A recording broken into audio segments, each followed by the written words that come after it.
একটা বাচ্চা প্রাইমারি থেকে ইউনিভার্সিটির সর্বোচ্চ ডিগ্রি নিয়ে বাইর হওয়ার পরে তারে যদি পরিচয় দেখায় যে তোমার আত্মপরিচয় কি, সে কোরআন হাদিস মোতাবেক একজন মুসলমান হিসাবে পরিচয় দিবার মতো কোনো জ্ঞান অর্জন করার সুযোগ পাইছে না, দিতে পারত নাই।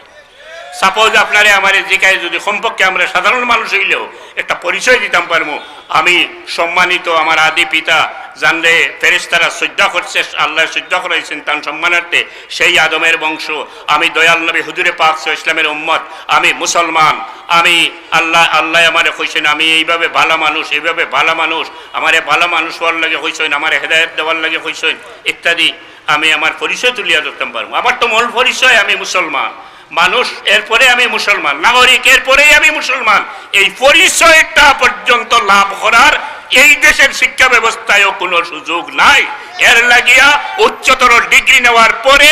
শিক্ষিত হয় বটে, কিন্তু আমাদের